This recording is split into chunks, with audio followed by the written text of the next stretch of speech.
Queridos hermanos, nadie ha visto a Dios sino solo el Hijo único que está en el seno del Padre. Y en latín esto se traduce con una expresión que es muy gráfica, ipse ene narravi. Él nos lo narró, nos lo contó. Jesús nos cuenta al Padre. Vemos al Padre porque Jesús nos lo cuenta con su propia vida, con toda su existencia, como dice el Dei Verbum, el del Concilio Vaticano II, que Jesús revela al Padre con los gestos y con las palabras, con todo su ser nos revela al Padre. ¿Por qué? Porque hologos egenetos arx, la palabra se hace carne.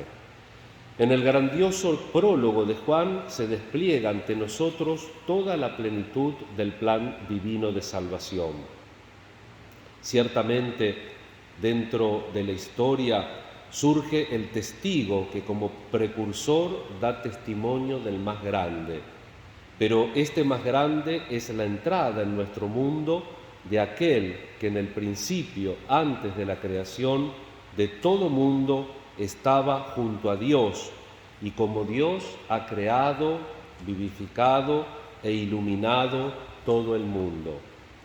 Navidad no es un acontecimiento intrahistórico, sino la irrupción de la eternidad en el tiempo. Quiere decir que sucede la Navidad en la historia, como la resurrección, pero supera a la historia. No es intrahistórico, sino que es trascendente.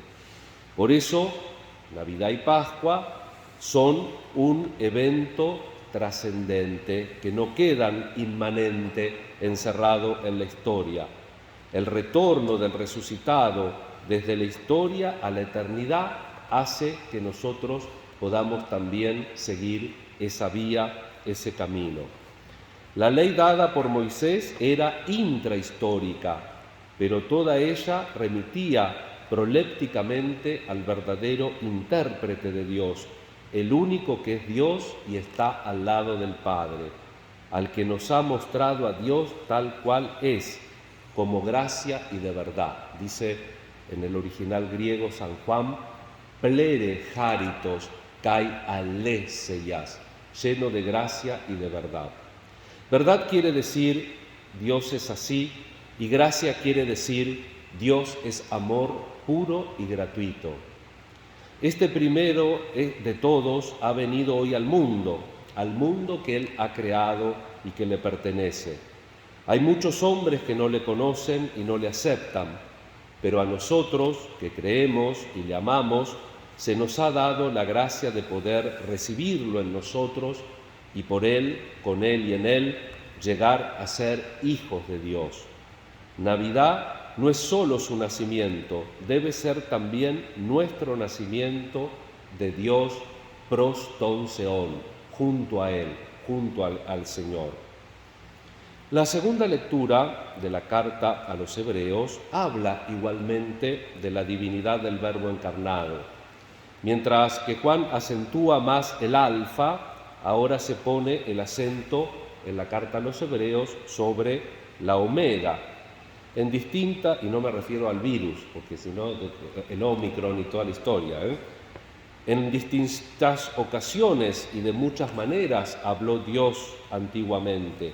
Ahora, en esta etapa final, dice el autor de la carta a los Hebreos, al final de la historia, en la omega, el Padre ha resumido todo en una única palabra. Pero este origen y este final de todas las cosas es un acontecimiento en un hoy. En Dios no hay ni pasado ni futuro, sino eterno presente, eterno hoy. Y este eterno hoy se hace presente en lo temporal. Esto significa no solamente que todo lo precedente, lo veterotestamentario, era desde siempre el alba de este hoy, sino también que el hoy de la irrupción del acontecimiento eterno en Dios jamás podrá convertirse en un pasado temporal. Por eso antiguamente se hablaba de Jesús como el niño eterno. En cada fiesta de Navidad, en la hora de la venida de Dios al mundo, no solamente se hace de nuevo actual, sino que no puede en ningún momento de la vida cotidiana no ser presente. Las fiestas nos recuerdan solamente a nosotros, hombres olvidadizos, que la entrada de Dios en la historia se realiza siempre ahora. El Señor que viene cada vez está siempre por venir de nuevo. Él nunca se aleja para poder venir de nuevo. Esto es precisamente lo que hay que tener presente para su venida eucarística. Cuando nosotros nos acercamos a la Eucaristía, nos acercamos en el hoy de Dios que viene a nosotros. En la primera lectura, el profeta Isaías introduce otros dos elementos.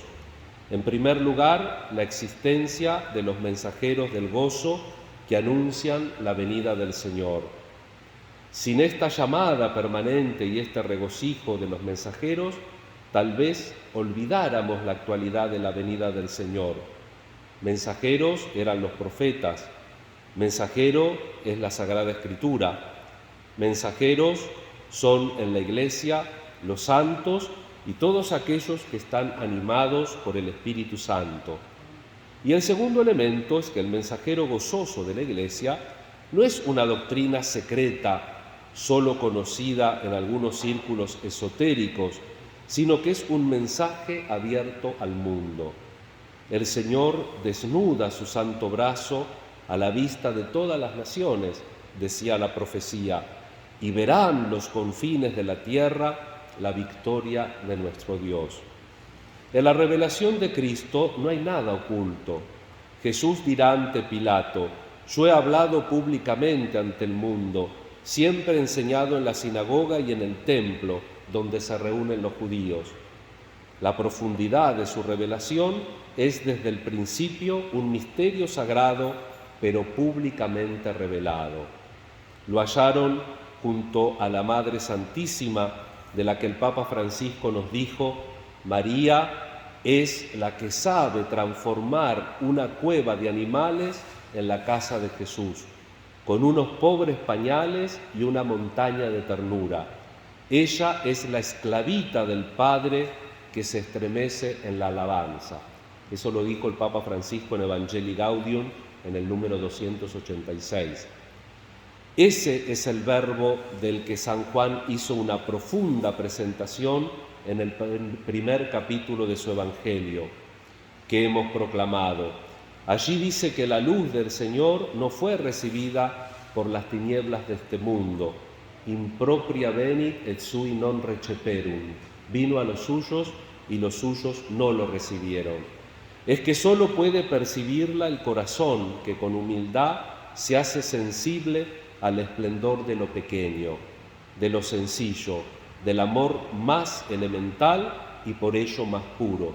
Lo recordábamos en la misa de anoche cuando les contaba que el Papa en el Vaticano había dicho esto: miremos el centro del pesebre, un niño, en lo pequeño se manifiesta y viene Dios.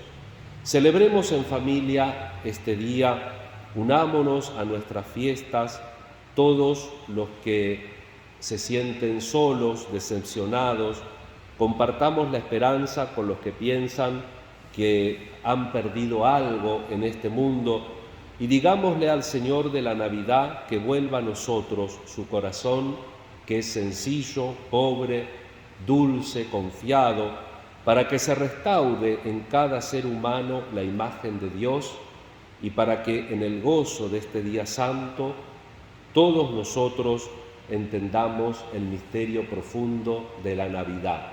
Dios ha nacido entre nosotros. Lo humano está tocado por lo divino. El tiempo que se termina es bendecido por la eternidad. Que la Virgen Madre, la Madre de la Misericordia, nos enseñe a contemplar al Salvador para poder llevarlo a todos con alegría y en esperanza. Feliz Navidad y que el Señor esté de verdad dando en cada hoy de nuestra existencia sentido a nuestra vida. Que así sea.